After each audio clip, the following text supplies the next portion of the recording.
ವಾಸಂತಿ ಸಾವಿನ ಹಿಂದೆ ಸುಜಾತಾ ಭಟ್ ಕೈವಾಡ ಇದೆಯಾ? ವಾಸಂತಿ ಸಹೋದರ ವಿಜಯ್ ಈಗ ಗಂಭೀರ ಆರೋಪವನ್ನ ಮಾಡ್ತಾ ಇರೋದು. ಸುಜಾತಾ ಭಟ್ ಮೇಲೆ ಸಾಕಷ್ಟು ಅನುಮಾನ ಇದೆ ಅಂತಿದ್ದಾರೆ. ವಾಸಂತಿ ಸಾವನ್ನಪ್ಪಿದ್ದಾಗ ಅನುಮಾನಾಸ್ಪದ ಅಂತ ದೂರನ್ನ ಕೊಟ್ಟಿದ್ವಿ ನಾವು. ಆಗ ವಾಸಂತಿ ಎದ್ದು ಆತ್ಮಹತ್ಯೆ ಅಂತ ವರದಿಯನ್ನ ಕೊಟ್ಟಿದ್ರು. ಆಗ ವಿರಾಜಪೇಟೆಗೆ ಸುಜಾತಾ ಭಟ್ ಬಂದು ಹೋಗಿದ್ರು ಅನ್ನುವಂಥದ್ದನ್ನ ಹೇಳ್ತಾ ಇದ್ದಾರೆ. ವಾಸಂತಿ ಕುರಿತು ನನ್ನ ಬಳಿ ಹಲವು ದಾಖಲೆಗಳಿವೆ ಅನ್ನುವಂಥದ್ದನ್ನ ಹೇಳ್ತಾ ಇದ್ದಾರೆ. ಫೇಸ್ ಮಾಡಲೇಬೇಕು ಈ ಟೈಮಲ್ಲಿ. ಎಲ್ಲಾ ದಾಖಲೆಗಳನ್ನ SITಗೆ ನೀಡ್ತೀನಿ ಅನ್ನುವಂಥದ್ದನ್ನ ಕೂಡ ಹೇಳ್ತಾ ಇದ್ದಾರೆ. ಸುಜಾತಾ ಭಟ್ನನ್ನ ವಶಕ್ಕೆ ಪಡೆದು ತನಿಖೆಯನ್ನು ನಡೆಸಬೇಕು ಅಂತ ಹೇಳಿದ್ದಾರೆ. ಈ ಇಳಿ ವಯಸ್ಸಿನಲ್ಲಿ ಹೇಗಿರ್ಬೇಕಿತ್ತು ಹಾಗಿದ್ಕೊಂಡು ಹೋಗಿದ್ದಿದ್ರೆ ಜನ ನಿಮ್ ಜೊತೆಗೆ ನಿಂತ್ಕೊಂಡು ಬಂದಿರೋ. ಯಾಕೆ ಬೇಕಿತ್ತಿದು? ಇಲ್ಲದೆ ಇರುವಂತ ಮಗಳನ್ನ ಸೃಷ್ಟಿಯನ್ನ ಮಾಡಿಕೊಂಡು ಆ ಮಗಳು ಸತ್ತು ಹೋಗಿದ್ದಾಳೆ ಅಂತ ಅವ್ರ ಮನಸ್ಸಿಗೆ ಅನಿಸ್ತಾ ಇತ್ತಂತೆ, ಹೃದಯಕ್ಕೆ. ಅವ್ರ ಹೃದಯಕ್ಕೆ ಅನಿಸ್ತಾ ಇತ್ತಂತೆ. ಹೆತ್ತವರಿಗೆ ಗೊತ್ತಾಗಲ್ವೇನ್ರಿ ಅಂತ ಕೇಳ್ತಾ ಇದ್ರು. ಹೆತ್ತಿದ್ರೆ ತಾನೇ ಗೊತ್ತಾಗಕ್ಕೆ. ಸತ್ತೋಗಿರುವಂಥ ಮಗಳು ನನ್ನ ಮಗಳು ಸತ್ತೋಗಿಲ್ಲ ಅಂತ ಹೇಳ್ತಾರೆ. ಯಾಕಂದರೆ ಮಗಳ ಮೇಲೆ ಅಷ್ಟೊಂದು ಪ್ರೀತಿ ಇರುತ್ತೆ. ಅವಳು ಸತ್ತಿ ಹೋಗಿದ್ದಾಳೆ ಅಂತ ಹೇಳಬೇಡ್ರಿ, ಅವಳು ಬದುಕಿದ್ದಾಳೆ ಅಂತ ಹೇಳ್ತಾರೆ. ಅದು ತಾಯಿಯ ಕರಳು ಚುರು ಅನ್ನೋದು. ಈ ಥರ ಹೇಳೋದಲ್ಲ. ಧರ್ಮಸ್ಥಳ ಪ್ರಕರಣ ಸಂಬಂಧಿಸಿದಂತೆ ಸುಜಾತಾ ಭಟ್ ಇದೀಗ ಅನನ್ಯ ಭಟ್ ಕಾಣೆಯಾಗಿದ್ದಾಳೆ ಅಂತ ಒಂದು ದೂರನ್ನು ಸಲ್ಲಿಸ್ತಾರೆ. SIT ಮುಂದೆನೂ ಆ ಹೇಳಿಕೆಯನ್ನು ಬಹಳ ಸ್ಪಷ್ಟವಾಗಿ ಹೇಳ್ತಾ ಇರ್ತಾರೆ. ನಂತರ ನಿನ್ನೆ ಆದಂತಹ ಬೆಳವಣಿಗೆ, ಅನನ್ಯ ಭಟ್ ಆ ವಸಂತಿ ಅನ್ನೋರು ಏನಿದ್ದಾರೆ ಅವ್ರು ನನ್ನ ಮಗಳೇ ಅಲ್ಲ, ನನ್ನ ಸ್ನೇಹಿತೆ ಮಗಳು ಅಂತ ಹೇಳ್ತಾರೆ. ಕ್ಷಣ ಕ್ಷಣಕ್ಕೂ ಒಂದೊಂದು ಹೇಳಿಕೆ ಕೊಟ್ಟಿರೋದು, ಈ ಒಂದು ದ್ವಂದ್ವ ಹೇಳಿಕೆ ಕೊಡ್ತಿರೋದ್ರಿಂದ ಇದೀಗ ವಸಂತಿ ಅವರ ಕುಟುಂಬದಲ್ಲಿ ಒಂದು ರೀತಿ ಆಘಾತದ ಮೇಲೆ ಆಘಾತ ಉಂಟಾಗ್ತಾ ಇರ್ತಕ್ಕಂಥದ್ದು. ಇದೀಗ ಪಬ್ಲಿಕ್ TV ಕೂಡ ಕಳೆದ ಹಲವಾರು ದಿನಗಳಿಂದಲೂ ಕೂಡ ಎಕ್ಸ್ಕ್ಲೂಸಿವ್ ಆಗಿ ಒಂದಲ್ಲ ಒಂದು ರೀತಿಯ ಈ ಸುಜಾತಾ ಭಟ್ ಮುಖವಾಡವನ್ನು ಬಯಲು ಮಾಡ್ತಾ ಇದೆ. ಅದರಂತೆ ಇದೀಗ ಅವರ ವಸಂತಿ ಅವರ ಸಹೋದರರು ಕೂಡ ನನ್ನ ಜೊತೆ ಎಕ್ಸ್ಕ್ಲೂಸಿವ್ ಆಗಿ ಪಬ್ಲಿಕ್ TVಲಿ ನೀವು ಕೂಡ ನೋಡ್ತಾ ಇದ್ದೀರಿ. ಮೊನ್ನೆನೂ ಕೂಡ ಅವರು ಮಾತಾಡಿದರು. ಸರ್, ಈಗ ಅವರ ದ್ವಂದ್ವ ಹೇಳಿಕೆಗಳೆಲ್ಲ ನಿಮಗೂ ನೋಡಿರ್ತೀರಿ, ಏನು ಅನಿಸ್ತಿದೆ sir? First of all very big thanks to public TV ಇದು ಪ್ರಸಾರ ಮಾಡಲಿಕ್ಕೆ. ಮತ್ತು ಅವರು ಒಂದ್ಸರಿ ರಾತ್ರಿ ಹೇಳ್ತಾಳೆ ಮಗಳಲ್ಲ ಅಂತ, ಬೆಳಿಗ್ಗೆ ಮಗಳು ಅಂತ ಹೇಳ್ತಾಳೆ. ಇವಳು ನನ್ನ ತಂಗಿ, ಎಷ್ಟು ಜನರಿಗೆ ಮಗಳು ಇವಳು? ಬೇರೆ ಎಲ್ರಿಗೂ ಮಗಳ ಇವಳು? ಎಲ್ಲ ಸುಳ್ಳು ಕಟ್ಟುಕತೆ ಸಹ ಇದು. ಮತ್ತು ಅವಳು ವಿರಾಜಪೇಟೆಗೆ ಬಂದ್ಬಿಟ್ಟು ಡೆತ್ ಸರ್ಟಿಫಿಕೇಟ್ ಎಲ್ಲ ತಗೊಂಡು ಹೋಗಿದ್ದಾರೆ. ಯಾರು ಸರ್ ತಗೋಗ್ತಾರೆ? ನೀವು ಆಗಲೇ ಹೇಳಿದ್ರಿ ಒಂದು ಮಾತು, ಸುಜಾತಾ ಭಟ್ ಅವರು ವಿರಾಜಪೇಟೆಗೆ ಬರ್ತಿದ್ದಾರೆ, ಡೆತ್ ಸರ್ಟಿಫಿಕೇಟ್ಗೆಲ್ಲ ಮಾಹಿತಿ ಕಲೆ ಆಗ್ತಿದ್ದಾರೆ, ಒಂದಷ್ಟು ಕೇಳಿದ್ದಾರೆ ಅಂತ. ಯಾರು ಬಂದಿರೋದು, ಏನು ಕತೆ? ಯಾವಾಗ ಬಂದಿದ್ದು ಅಂತ ಮಾಹಿತಿ ಇಲ್ಲ ಸರ್. ಅವ್ರ ಬಾಯಿಂದಲೇ ನನ್ನ ಮಾಧ್ಯಮದ ಮುಖಾಂತರ ನೋಡಿ ಕೇಳಿದೆ ನಾನು, ಈ ಥರ ಡೆತ್ ಸರ್ಟಿಫಿಕೇಟ್ ತಗೊಂಡು ಹೋಗಿದ್ದಾರೆ ಅಂತ. ಮತ್ತು ಪಾಸ್ಪೋರ್ಟು ಅವಳದು, ನಮ್ಮದು ಆ್ಯಂಟಿಕ್ ಜ್ಯುವೆಲ್ರಿ ಪ್ರತಿ ಒಂದನ್ನು ಕದ್ಕೊಂಡು ಹೋಗಿದ್ದಾರೆ.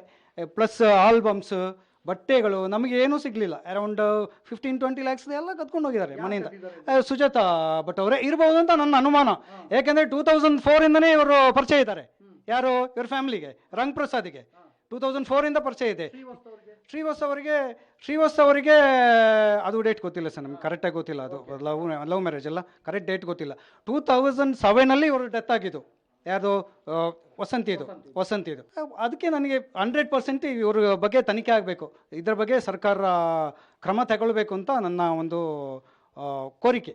ಯಾಕೆ ಈ ಅನುಮಾನ ಯಾಕೆ ಕಾಡ್ತಾ ಇದೆ ನಿಮಗೆ? ಅನುಮಾನ ಅಂದರೆ ಸರ್, ಇವರು ಯಾರೋ ಸೇಟು ಜೊತೆ ಕೆಲಸ ಮಾಡಿದಂತೆ. ಆ ಸೇಟುನೂ ಇಲ್ಲ, ಪ್ಲಸ್ ಇನ್ನೊಂದು ಯಾರು ರಂಗಪ್ರಸಾದೂ ಇಲ್ಲ, ನನ್ನ ತಂಗಿಯೂ ಇಲ್ಲ, ತಂಗಿ ಗಂಡನೂ ಇಲ್ಲ, ಎಲ್ಲ ಹೋದ ಕಡೆ ಎಲ್ಲ ಸಾವೇ. ಅದಕ್ಕೋಸ್ಕರ ನನಗೆ ಅನುಮಾನ, ಇಷ್ಟೊಂದು ಅನುಮಾನ. ಅಂದರೆ ಎಲ್ಲ ಏನು ನಗನಾಣ್ಯಗಳನ್ನ ದೋಚಕ ಅವರು ಒಂದು ಹೇಳ್ತಾರೆ. ಉಡುಪಿ ಮೂಲದ ಪರಿಕರ ಯಾವುದೋ ಒಂದು ಫ್ಯಾಮಿಲಿಗೆ ಸಂಬಂಧಪಟ್ಟಂಗೆ ಆಸ್ತಿ ವಿಚಾರವಾಗಿ ನಾನು ಸುಳ್ಳು ಹೇಳಿದೆ ಅಂತ ನಿನ್ನೆ ಕಳೆದ ರಾತ್ರಿ ಹೇಳ್ತಾರೆ.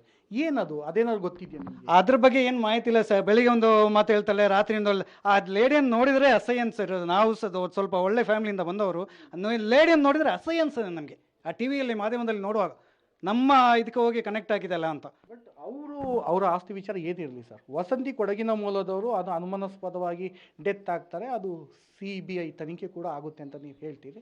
ಅದಾದಮೇಲೆ ವರದಿ ಬಂದಂತಹ ಸಂದರ್ಭದಲ್ಲಿ ಅದು ಆತ್ಮಹತ್ಯೆ ಅಂತಲೂ ಕೂಡ ಬರುತ್ತೆ. ಆದರೂ ಕೂಡ ನಿಮ್ಗೆ ಯಾಕೆ ಮತ್ತೊಮ್ಮೆ ಅನುಮಾನ ಕಾಡ್ತಾ ಇದೆ? ಯಾಕಂದರೆ ಇಷ್ಟೊಂದು ಡೆತ್ ಆಗಿದೆ, ಅಲ್ಲಿ ಧರ್ಮಸ್ಥಳ ಬಗ್ಗೆನೇ ಅಪಪ್ರಚಾರ ಮಾಡಿದಾಳೆ ಇವಳು. ನಮ್ಮ ಬಗ್ಗೆ ಮಾಡೋದೇನು ಸರ್? 2004ಇಂದ ಎಷ್ಟು 3-4 ಜನ ಸತ್ತಿದ್ದಕ್ಕೆ, ಅದಕ್ಕೆ ನಮಗೆ ಸಂಶಯದಿಂದ ಹೇಳ್ತಾ ಇದ್ದೀವಿ ನಾವು. ಇವಳು ಲೇಡಿ ಬಗ್ಗೆ ಸಂಶಯ ಇದೆ ಅಂತ. ಮಾತಾಡೋದು ಒಂದು ಸ್ಟೇಬಲ್ ಇಲ್ಲ ಅವಳದು. ಏನೋ ಮಾತಾಡ್ತಾರೆ, ಬೆಳಿಗ್ಗೆ ಒಂದು ಮಾತಾಡ್ತಾಳೆ, ಫುಲ್ ನಾಟಕ ಅಂದರೆ ನಾಟಕ. ಬಟ್ ಮೈಂಡೆಲ್ಲ ಕರೆಕ್ಟಾಗಿದೆ, ಏನು ತೊಂದರೆ ಇಲ್ಲ, ಒಂದು ಕರೆಕ್ಟಾಗಿ ಮಾತಾಡಲ್ಲ ಅಷ್ಟೇ. ಮಾನಸಿಕ ರೋಗ ಏನಿಲ್ಲ ಸರ್ ಇವಳಿಗೆ, ನಾಟಕ ಅಷ್ಟೇ ಇವಳದು, ಬರೀ ನಾಟಕ. ಅವ್ರಿಗೆ ಫುಲ್ ಪ್ಲಾನ್ ಮಾಡಿದ್ರ ಅಂತ ಅನ್ಸುತ್ತಾ? ಫುಲ್ ಪ್ಲಾನ್ ಮಾಡಿದ್ದಾರೆ ಸರ್. ಇವಳು ಸುಜಾತಾ ಭಟ್ ಅವರು ವಿರಾಜಪೇಟೆಗೆ, ಬೆಂಗಳೂರಿಗೆ, ಆ ಕಡೆ ಈ ಕಡೆ ಬರ್ತಾ ಎಲ್ಲ ಗೊತ್ತಿದೆ, ಅವಳೆ ಬರ್ತಾ ಹೋಗ್ತಾ ಇರ್ತಾಳೆ. ಮತ್ತೊಂದು ಸ್ಫೋಟಕ ಹೇಳಿಕೆಯನ್ನು ನೀಡ್ತಾರೆ. ನನ್ನ ಮಗಳು ಅನನ್ಯ ಭಟ್ ಅಲ್ಲ, ನಾನು ಕಾಲ್ಪನಿಕ ಕತೆ ಸೃಷ್ಟಿ ಮಾಡಿದೆ ಅಂತ ಒಂದು ಹೇಳ್ತಾರೆ. ಮತ್ತೊಂದೆಡೆ ಹೇಳ್ತಾರೆ, ನನ್ನ ಸ್ನೇಹಿತೆ ಅರವಿಂದ್ ವಿಮಲ ಅವರ ಮಗಳು, ಅವರು ಧರ್ಮಸ್ಥಳಕ್ಕೆ ಹೋದಂಥ ಸಂದರ್ಭದಲ್ಲಿ ಆಕೆಯನ್ನು ಎಳ್ಕೊಂಡು ಹೋಗ್ತಾರೆ. ಆ ದಿನ ನಾವು ಕೂಡ ಇರ್ತೀವಿ. ಅವ್ರು ಸಾಯೋ ಮುನ್ನ ನನ್ನ ಹತ್ರ ಹೇಳ್ಕೊಂಡಿರ್ತಾರೆ, ನನ್ನ ಮಗಳಿಗೆ ನ್ಯಾಯ ಒದಗಿಸ್ಬೇಕು ಅಂತ. ಹಾಗಾಗಿ ನನ್ನ ಮಗಳು ಅಂತಲೇ ತಿಳ್ಕೊಂಡು ನಾನು ಈ ಒಂದು ಕಾರ್ಯಕ್ಕೆ ಮುಂದಾದೆ ಅಂತ ಹೇಳ್ತಾರೆ. ಆ ಲೆಟ್ರು ಕೂಡ ನನ್ನ ಹತ್ರ ಇದೆ, ಸ್ವತಃ ಅರವಿಂದ್ ವಿಮಲ್ ಅವರು ಬರೆದು ಕೊಟ್ಟಿರ್ತಕ್ಕಂಥದ್ದು. ಇದಕ್ಕೇನು ಸರ್? ಇವಳು ವಸಂತಿ ಎಷ್ಟು ಜನಕ್ಕೆ ತಾಯಂದರು ಸರ್? ವಸಂತಿ ಅನ್ನೋಳು ಇವಳು ನನ್ನ ತಂಗಿ. ಸುಮ್ಮನೆ ಯಾರು ಬೇಕಾದರೆ ಏನ್ಬೋದು ನನ್ನ ಮಗಳು ಅಂತ. ಯಾವ ಸುಳ್ಳು ಸರ್, ಇವರೆಲ್ಲ ಮಾತಾಡೋದು ಶುದ್ಧ ಸುಳ್ಳು. ಯಾವೊಂದು ದಾಖಲೆ ಕೂಡ ಇಲ್ಲ ನನ್ನ ಹತ್ರ. ಎಲ್ಲ ಇನ್ನೂ ಬೇಕಂದ್ರೆ ಇನ್ನೂ ದಾಖಲೆ ಇದೆ, ಇನ್ನೂ ದಾಖಲೆ ಕೊಡ್ತೀನಿ ನಾನು. ಎಲ್ಲ ಡಾಕ್ಯುಮೆಂಟ್ಸ್ ಇದೆ ವಸಂತಿಗೆ ಸಂಬಂಧಪಟ್ಟಿದ್ದು. ಏನೆಲ್ಲ ಇದೆ ಸರ್ ನಿಮ್ಮ ಹತ್ರ? ನಮ್ಮ ಹತ್ರ ಇವಾಗ ಅದು ಮದುವೆದು CD ಇರಬೇಕು, ಪ್ಲಸ್ ಫೋಟೋಸ್ ಇದೆ, ಮತ್ತೆ ತುಂಬ ಆಲ್ಬಮ್ ಎಲ್ಲ ಆಲ್ರೆಡಿ ಕದ್ಕೊಂಡು ಹೋಗಿದ್ದಾಳೆ ಅವಳು. ಯಾರು ಮನೆಯಿಂದ? ಸುಜಾತಾ ಭಟ್ ಅವರು ಎಲ್ಲ ಕಳು ಮಾಡ್ಕೊಂಡು ಹೋಗಿದ್ದಾರೆ ಮನೆಯಿಂದ. ಹೇಗೆ ಕಳೆದೋಗಕ್ಕೆ ಸಾಧ್ಯ? ಯಾಕಂದ್ರೆ ಅವ್ರು ಹೇಳ್ತಾರೆ, ಅವ್ರು ಒಂದು ಮಾತು ಹೇಳ್ತಾರೆ, ನನ್ನ ಮನೇಲಿ ಇರ್ತಕ್ಕಂಥದ್ದು ಬಹುತೇಕ ಎಲ್ಲ ಸುಟ್ಟೋಯ್ತು, ಯಾವುದೂ ಇಲ್ಲ, ಅದೊಂದೇ ಫೋಟೋ ಇರೋದು ಅಂತ. ಹೇಗೆ ಮತ್ತೆ ನೀವು ಹೇಳ್ತೀರಿ? 2004 ಇಂದನೇ ಅವರು ಪರಿಚಯ ಇದ್ದಾರೆ. ಯಾರು?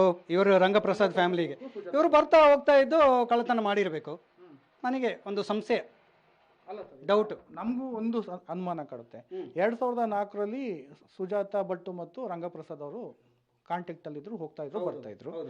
ವಸಂತಿ ಅವರು ಕನೆಕ್ಟ್ ಆಗುವಂಥದ್ದು ಶ್ರೀವಸ್ತ ಅವರಿಗೆ 2007ರಲ್ಲಿ ಅಲ್ವಾ? ಇಲ್ಲ, 2007 ಅದಕ್ಕಿಂತ ಮುಂಚೆನೇ ಇರಬೇಕು.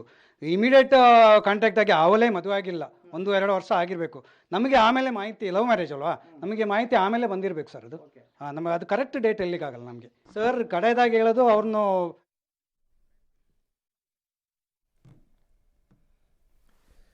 ಸೊ ಈಗ ಅವರ ವಸಂತಿ ಅವರ ಸಹೋದರ ಹೇಳ್ತಾ ಇದ್ದಾರೆ,